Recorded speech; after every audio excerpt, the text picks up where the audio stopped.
Rouen, 1611.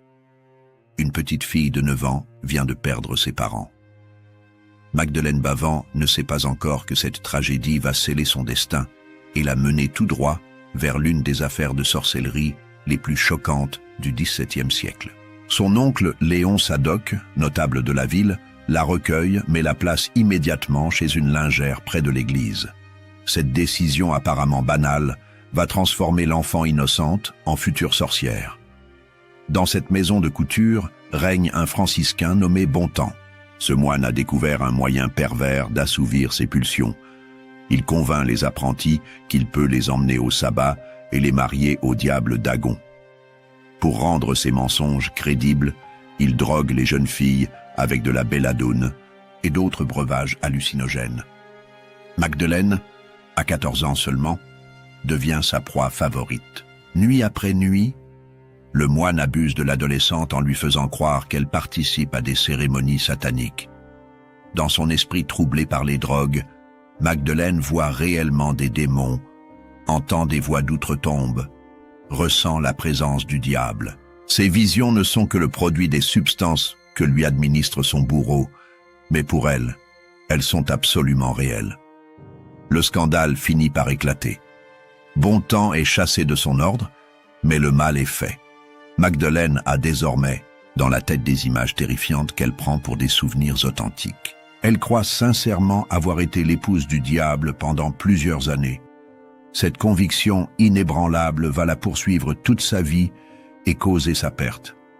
En 1623, Magdeleine entre au couvent Saint-Louis-Sainte-Élisabeth de Louviers. Elle a 21 ans et espère trouver la paix dans la vie religieuse. Mais ce monastère tout juste fondé cache déjà des secrets inavouables. Le directeur spirituel, Pierre David, prêche une doctrine étrange qui va révéler sa vraie nature. David proclame qu'il faut faire mourir le péché par le péché pour rentrer en innocence. Cette philosophie tordue lui sert de prétexte pour corrompre les religieuses. Il leur explique qu'elles doivent se dénuder comme Adam et Ève avant la chute, sans honte de leur nudité. Les sœurs, manipulées par ce discours pseudo-mystique, finissent par accepter ses exigences. Rapidement, l'atmosphère du couvent devient malsaine. David organise des séances où les religieuses dansent nues, s'adonnent au saphisme et participent à des orgies déguisées en exercices spirituels. 52 sœurs tombent sous l'emprise de ce prêtre pervers qui a transformé leur lieu de prière en bordel. Magdeleine, avec son passé traumatisant, devient naturellement la complice privilégiée de David. Sa prétendue expérience du satanisme fascine et terrifie à la fois les autres religieuses. David l'utilise comme un épouvantail pour maintenir sa domination sur la communauté. Il fait croire aux sœurs que Magdeleine peut les maudire ou les livrer au diable si elles lui désobéissent. Pendant des années, cette situation perdure dans le secret des murs du couvent. David abuse sexuellement de dizaines de religieuses tout en maintenant une façade de respectabilité. Mais en 1630, le destin rattrape le prêtre corrompu. Il meurt brutalement lors d'un voyage à Paris, laissant derrière lui un couvent en proie au chaos moral. Le successeur de David, Mathurin Picard, découvre rapidement les secrets du couvent.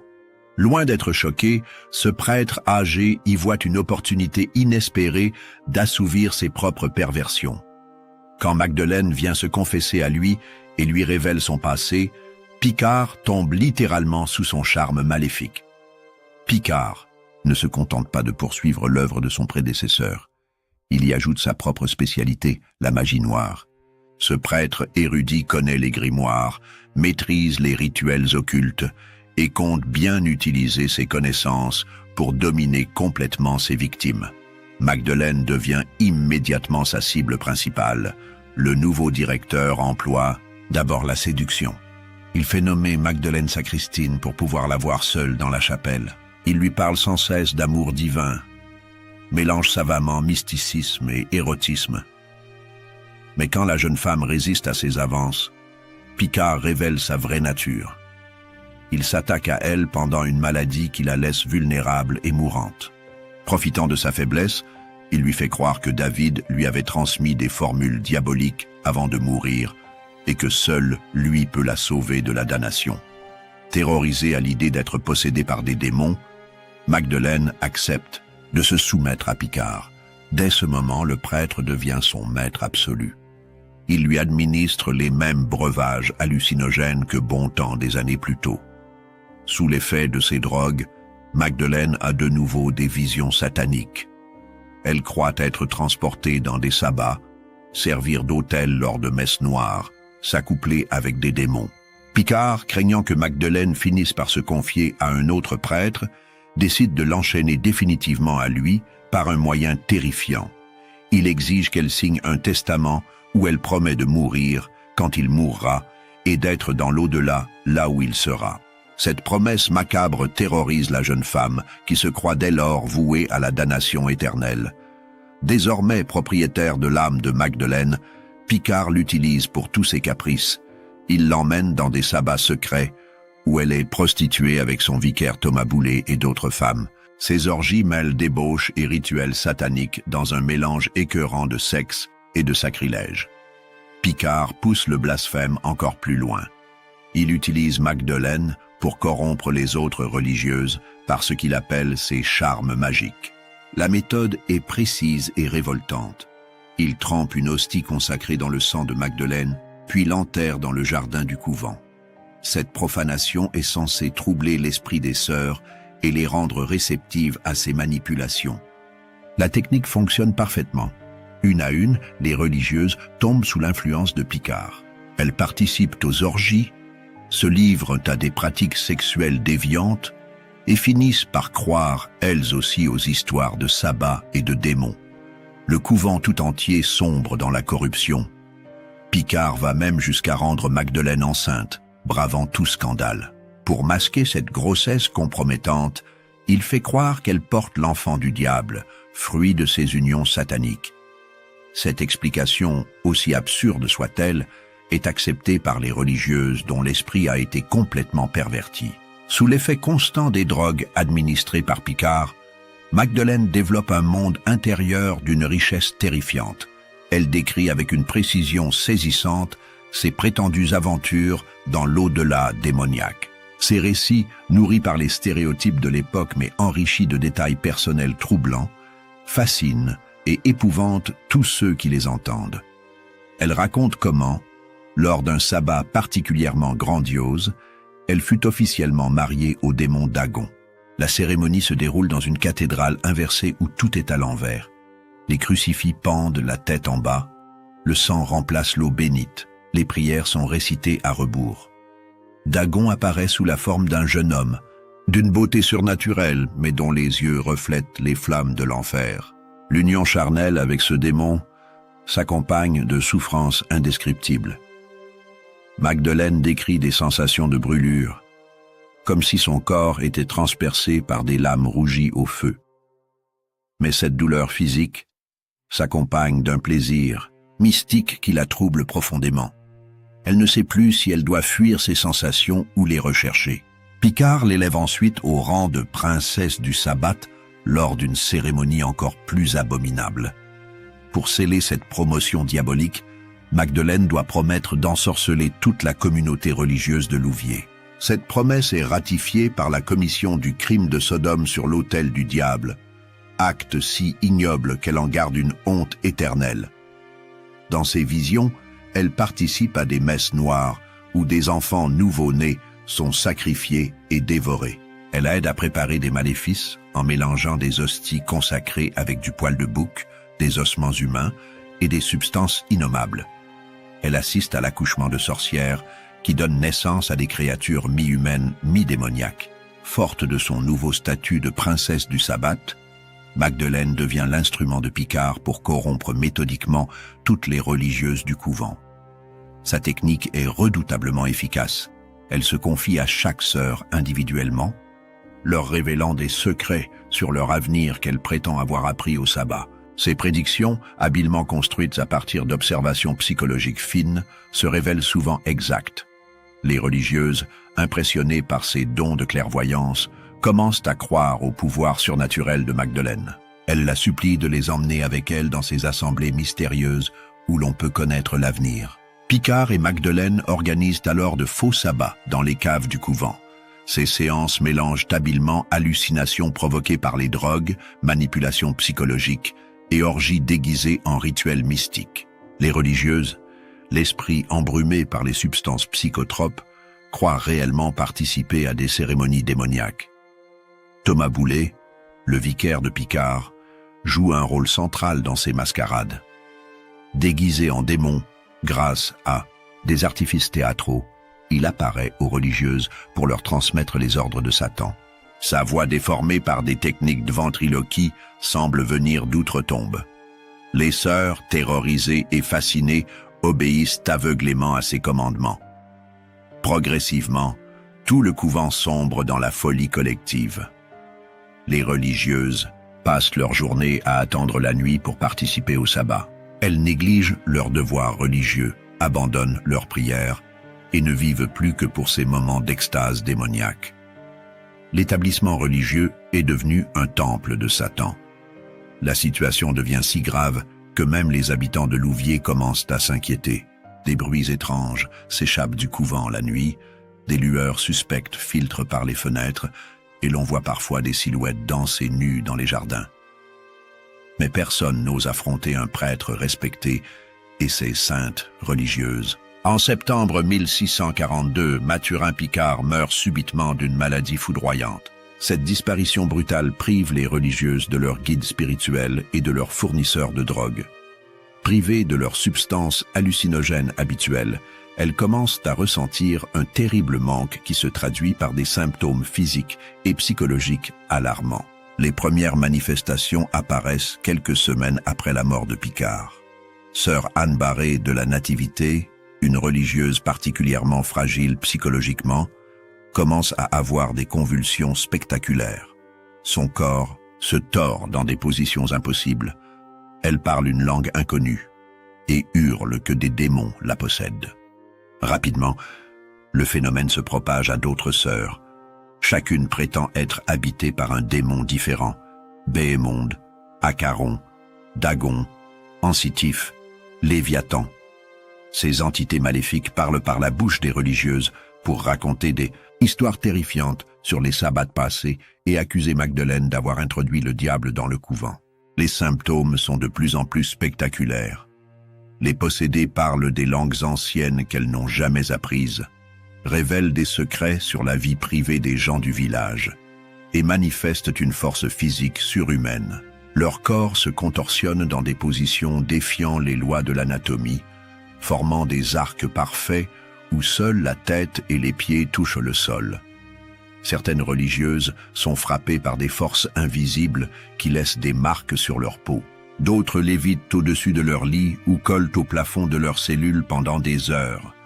Toutes voient des créatures monstrueuses qui veulent les dévorer, des personnages terrifiants qui les menacent, et surtout le diable qui leur apparaît sous différentes formes. Face à l'ampleur des phénomènes, la supérieure du couvent ne peut plus cacher la situation. Elle fait appel à Monseigneur François de Péricard, évêque d'Évreux, qui se déplace personnellement pour constater les faits. Ce qu'il découvre dépasse tout ce qu'il avait pu imaginer. L'évêque assiste à des scènes hallucinantes. Les religieuses possédées blasphèment avec une vulgarité qui contraste violemment avec leur éducation raffinée.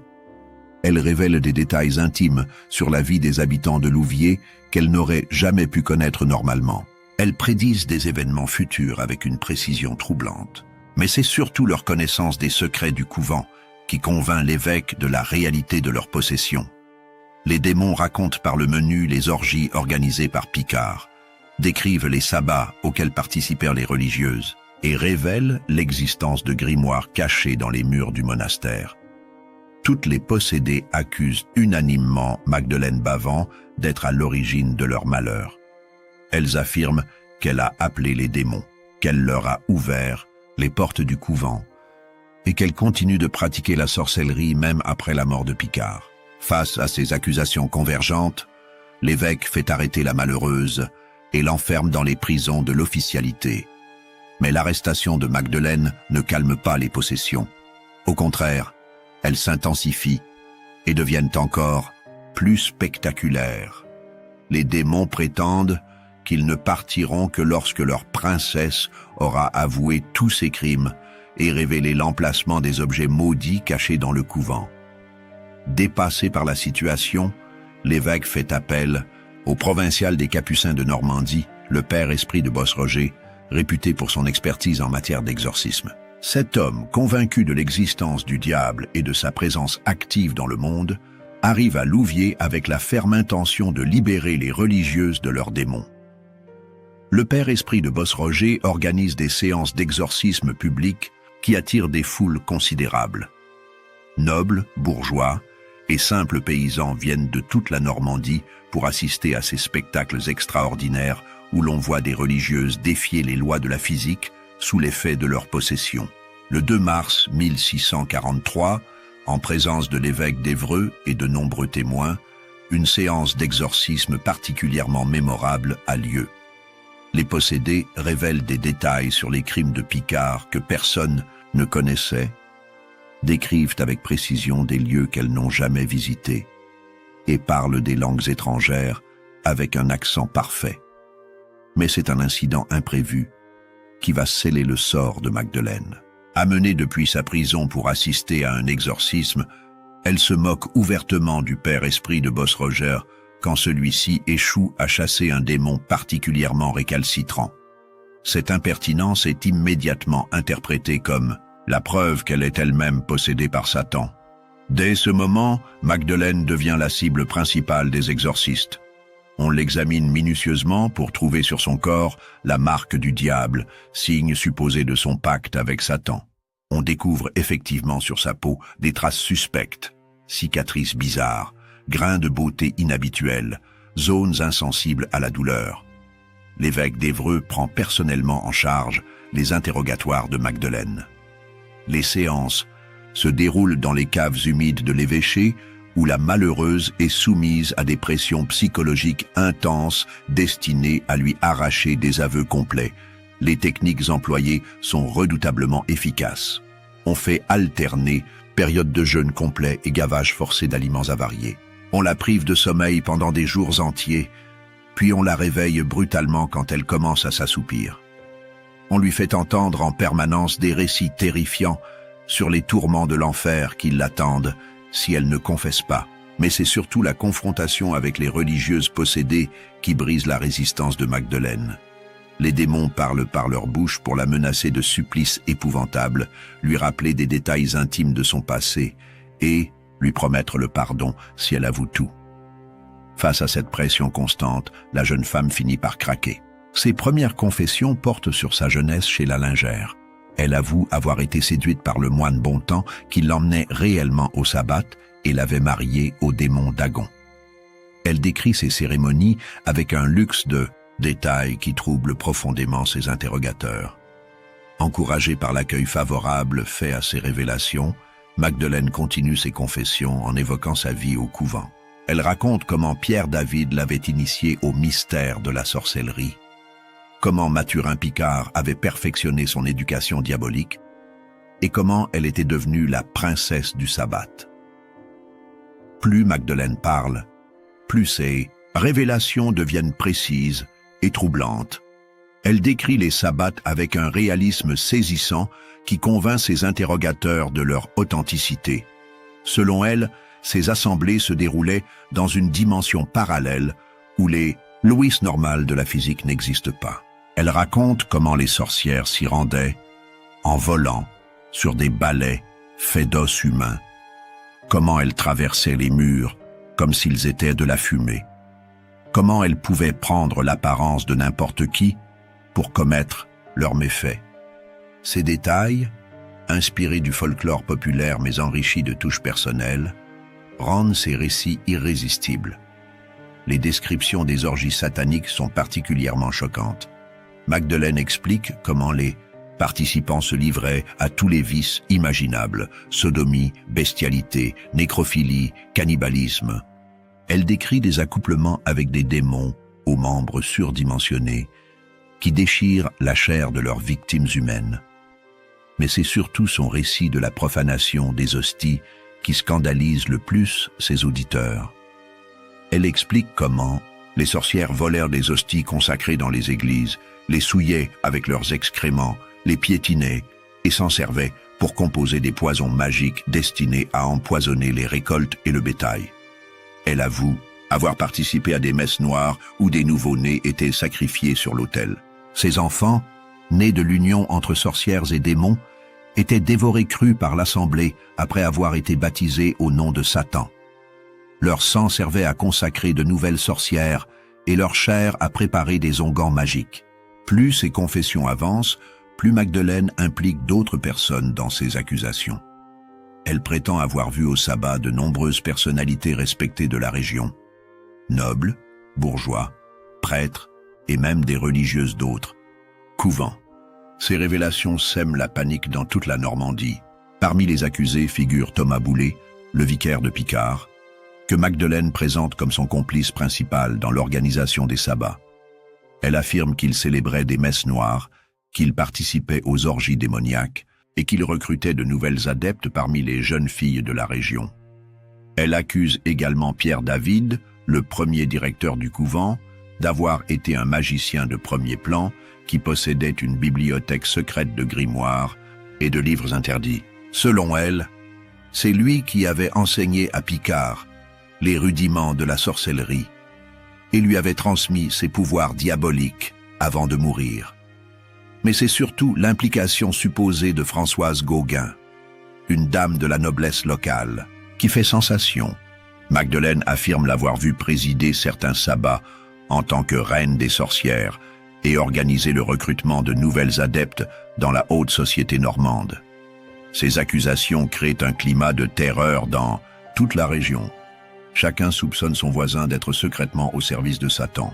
Les dénonciations se multiplient, alimentant une psychose collective qui menace de déborder largement le cadre initial de l'affaire. Pour établir scientifiquement la réalité des possessions, les autorités font appel aux médecins les plus réputés de Rouen, Lampérière et Méniard. Ces praticiens, formés aux méthodes les plus modernes de leur époque, viennent examiner les religieuses possédées avec un équipement médical sophistiqué. Leur conclusion, rendue le 2 septembre 1643, est sans appel. Les phénomènes observés ne peuvent s'expliquer par aucune maladie connue. Les possédées manifestent une force physique impossible à atteindre naturellement, parlent des langues qu'elles n'ont jamais apprises et révèlent des informations qu'elles n'auraient jamais pu connaître normalement. Les médecins notent particulièrement l'insensibilité totale des possédées à la douleur pendant leur crise. Ils peuvent les piquer avec des aiguilles, les brûler avec des fers rouges, leur tordre les membres dans tous les sens sans provoquer la moindre réaction. Cette anesthésie complète défie toutes les connaissances médicales de l'époque. Mais cette expertise officielle ne convainc pas tout le monde. Pierre Yvelin, médecin de la reine et esprit éclairé, publie un examen de la possession des religieuses de Louviers, qui remet en question ses conclusions. Selon lui, tous les symptômes observés peuvent s'expliquer par des causes naturelles. Hystérie collective, simulation consciente ou empoisonnement par des substances psychotropes. Yvelin observe que les phénomènes ne correspondent pas aux critères établis par le rituel romain pour identifier une vraie possession. Les démons ne réagissent pas aux formules d'exorcisme latin, ne révèlent pas de secrets divins et se comportent davantage comme des acteurs que comme de véritables entités surnaturelles. Fort du rapport médical officiel, le Parlement de Rouen décide d'instruire l'affaire aux criminels. Le lieutenant criminel routier est chargé de mener l'enquête et de faire subir à Magdeleine les interrogatoires nécessaires pour établir la vérité sur ces crimes supposés. Thomas Boulet est arrêté et soumis immédiatement à la question. Malgré les tortures les plus raffinées, il maintient farouchement son innocence.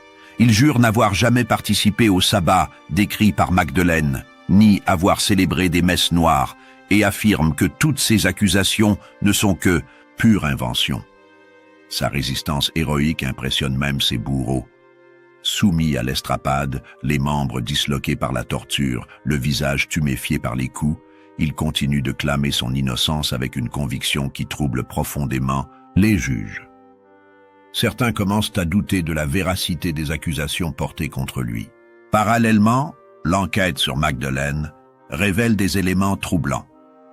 Les médecins découvrent dans son organisme des traces de substances hallucinogènes qui pourraient expliquer ses visions. Son comportement alterne bizarrement entre moments de lucidité parfaite et phases d'égarement complet. Surtout, elle commence à se rétracter sur certains points de ses confessions. Elle met en garde ses interrogateurs contre ses propres dires, suggérant que tout pourrait n'être qu'illusion. Ces moments de clairvoyance contrastent étrangement avec la précision de ses récits fantastiques. L'affaire de Louviers divise profondément l'opinion publique et les autorités. Tandis que les partisans de la réalité des possessions s'appuient sur les témoignages convergents et l'expertise médicale officielle, les sceptiques multiplient les objections et les explications rationnelles. Le doute gagne même certains magistrats du Parlement de Rouen, pourtant réputé pour sa sévérité envers les sorciers. Ils observent que les preuves apportées reposent essentiellement sur les confessions d'une femme manifestement déséquilibrée et les déclarations de religieuses en état de crise hystérique. L'intervention de Pierre Yvelin complique encore la situation. Ce médecin respecté démontre point par point que tous les phénomènes observés peuvent s'expliquer rationnellement. Ces arguments scientifiques ébranlent la conviction de nombreux observateurs initialement persuadés de la réalité des possessions. Cette controverse révèle les tensions profondes qui traversent la société du XVIIe siècle entre tradition et modernité, foi et raison, superstition et science naissante. L'affaire de Louviers devient un symbole de ces débats qui annoncent l'esprit des Lumières. Malgré ces doutes croissants, la pression populaire et ecclésiastique pousse les autorités à poursuivre les procédures. Le père Esprit de Bossroger, convaincu de détenir la vérité, multiplie les interventions pour exiger des condamnations exemplaires qui découragent les forces du mal. Le 21 août 1647, après 5 ans de procédure, le Parlement de Rouen rend finalement son arrêt. Magdeleine Bavent, amenée au tribunal dans un état pitoyable, après des années de détention dans des conditions atroces, est condamnée à la prison à vie plutôt qu'au bûcher. Cette relative clémence s'explique par la volonté des juges de la garder vivante comme témoin pour d'éventuels autres procès, notamment contre Françoise Gauguin et les autres personnalités qu'elle a accusées. Mais elle témoigne aussi des doutes qui subsistent sur la réalité de ces crimes. Thomas Boulet n'a pas cette chance. Malgré ses dénégations constantes et l'absence de preuves matérielles contre lui, il est condamné au bûcher. Son exécution a lieu dans une atmosphère de tension extrême, le condamné hurlant son innocence jusqu'à son dernier souffle. Le corps de Mathurin Picard, mort depuis 5 ans, est exhumé et brûlé publiquement.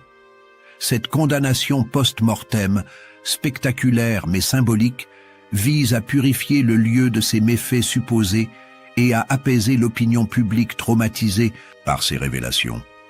La Cour ordonne également la fermeture définitive du couvent Saint-Louis-Sainte-Élisabeth. Les religieuses sont dispersées dans différents monastères à travers la France et les bâtiments sont vendus ou convertis à d'autres usages. Cette mesure radicale vise à effacer toute trace de ce lieu maudit.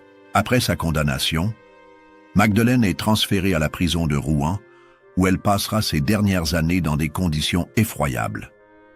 Sa cellule humide et glaciale ne reçoit jamais la lumière du soleil. Elle y croupit dans ses propres excréments, nourrie d'eau croupie et de pain moisi, abandonnée de tous. Son état mental se dégrade rapidement. Elle passe des heures entières à se parler à elle-même, récitant des prières mélangées à des formules magiques incompréhensibles. Parfois, elle éclate d'un rire dément qui glace le sang des gardiens. D'autres fois, elle hurle pendant toute la nuit qu'on vient la chercher pour l'emmener en enfer. Les crises d'automutilation deviennent de plus en plus fréquentes et violentes. Elle se griffe le visage jusqu'au sang, s'arrache les cheveux par poignées, se frappe la tête contre les murs de sa cellule. Son corps se couvre de cicatrices et de plaies infectées que personne ne soigne. Pendant cette période, un événement extraordinaire se produit. Un prêtre oratorien, profitant des troubles de la fronde qui relâche la surveillance, parvient à approcher Magdeleine dans sa prison. Cet homme courageux, ému par la détresse de la malheureuse, décide de recueillir son témoignage. Pendant des semaines, il vient secrètement écouter les confessions de Magdeleine et les consigne par écrit. Ce document exceptionnel, rédigé sous la dictée de la prisonnière, constituera le témoignage le plus précieux sur toute cette affaire. Il révèle une femme brisée, mais parfois lucide, qui exprime des doutes sur ses propres souvenirs. Dans ce testament spirituel, dicté au prêtre oratorien, Magdeleine révèle une personnalité complexe et troublante. Elle exprime une souffrance morale immense, parlant de sa conscience malade et de sa sensation d'être meurtrie dans son âme. Les actions qu'elle prétend avoir commises lui inspirent une horreur qu'elle ne peut supporter. Mais surtout, elle met en garde contre ses propres dires sur les sabbats. Elle suggère que tout pourrait n'être qu'illusion, fruit de son imagination malade et des drogues qu'on lui administrait. Ces moments de lucidité contrastent étrangement avec la précision de ses récits fantastiques. Elle raconte son enfance traumatisante chez la lingère, les abus du moine Bontemps, son entrée forcée au couvent et sa rencontre fatale avec Pierre David puis Mathurin Picard.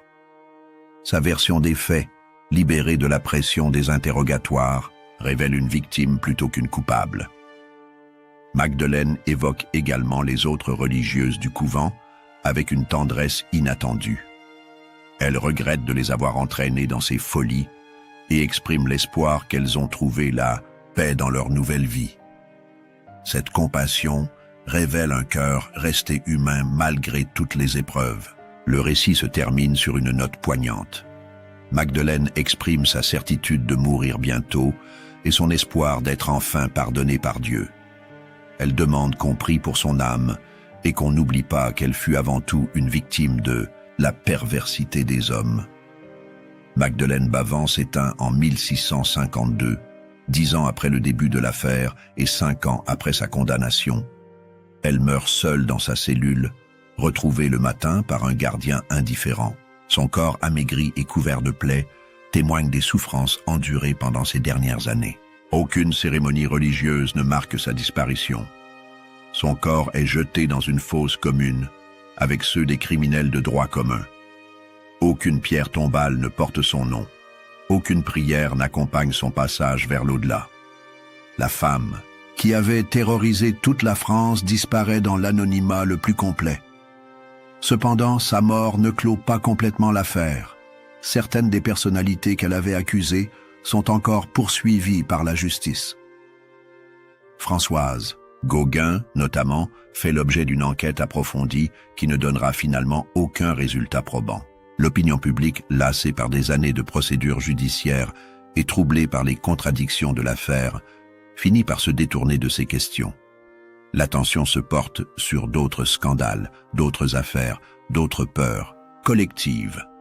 Seuls quelques érudits continuent à s'intéresser au cas de Magdeleine Bavent. Ils conservent précieusement sa confession finale et tentent de comprendre les mécanismes qui ont conduit à cette tragédie. Leurs travaux préparent discrètement l'évolution des mentalités vers plus de rationalité. Dès l'époque, certains observateurs éclairés remettent en question la version officielle des événements. Honoré Boucher, théologien et historien, écrit dans sa Chorographie de Provence que les plus clairvoyants considèrent ces affaires comme une imposture, une illusion et un aveuglement d'esprit. Cette opinion minoritaire mais persistante révèle l'existence d'un courant de pensée critique qui refuse l'explication surnaturelle. Ces sceptiques analysent l'affaire comme un mélange d'abus sexuels réels, de manipulation psychologique et de construction judiciaire artificielle. Ils notent que tous les éléments des confessions de Magdeleine correspondent parfaitement aux stéréotypes populaires sur la sorcellerie. Sabbat, pacte diabolique, messe noire, cannibalisme. Cette conformité aux attentes collectives leur paraît suspecte et suggère une fabrication consciente ou inconsciente. L'étude du comportement des autres religieuses confirme cette hypothèse. Leurs possessions suivent des schémas prévisibles, leurs révélations ne sortent jamais du cadre traditionnel de la démonologie.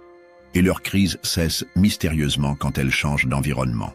Surtout, l'analyse des méthodes employées par Picard révèle une connaissance approfondie des techniques de manipulation mentale.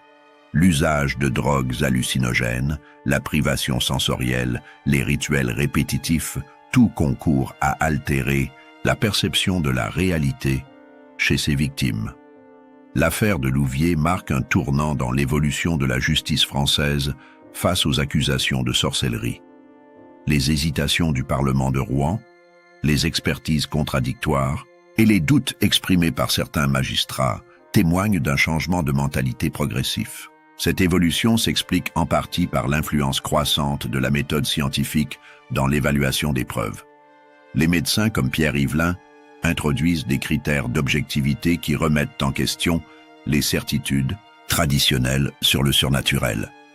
L'influence de la philosophie cartésienne, qui privilégie la raison sur la tradition, commence également à se faire sentir dans les milieux juridiques. Les magistrats formés aux nouvelles méthodes de raisonnement adoptent une approche plus critique des témoignages extraordinaires. Cette transformation ne se fait pas sans résistance. Les autorités ecclésiastiques, menacées dans leur monopole d'interprétation du surnaturel, multiplient les mises en garde contre les erreurs de la science moderne et les dangers du rationalisme naissant. Mais le mouvement est irréversible. Chaque nouvelle affaire de sorcellerie suscite davantage de doutes et de controverses. Les condamnations deviennent plus rares et les acquittements plus fréquents, préparant la disparition progressive de ces procès d'un autre âge. L'affaire de Louviers contribue paradoxalement à accélérer l'évolution des mentalités françaises vers plus de rationalité. Les excès révélés, les contradictions apparentes et les souffrances inutiles infligées aux accusés suscitent une remise en question salutaire. Les classes éduquées commencent à distinguer plus clairement entre foi religieuse et croyances superstitieuses. Cette distinction, encore balbutiante au milieu du XVIIe siècle, s'affirmera progressivement jusqu'à devenir l'un des fondements de la pensée des Lumières. L'influence de cette évolution se fait sentir dans tous les domaines: littérature, philosophie, médecine, droit. Les auteurs osent traiter avec ironie les histoires de sorcières. Les philosophes développent des théories matérialistes. Les médecins cherchent des explications naturelles aux phénomènes inexpliqués. Cette transformation ne touche pas seulement les élites. Le peuple lui-même, traumatisé par les excès de la chasse aux sorcières, développe une méfiance croissante envers les accusations extraordinaires. Les dénonciations se raréfient et les lynchages populaires diminuent sensiblement. Cependant, cette évolution reste fragile et inégale.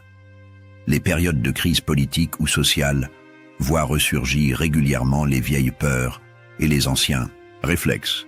Il faudra encore un siècle pour que la croyance en la sorcellerie disparaisse définitivement des milieux éclairés. L'histoire de Magdeleine Bavent traverse les siècles et continue d'interpeller les historiens modernes. Son témoignage constitue l'un des documents les plus riches sur la mentalité du XVIIe siècle et les mécanismes de la violence sociale collective.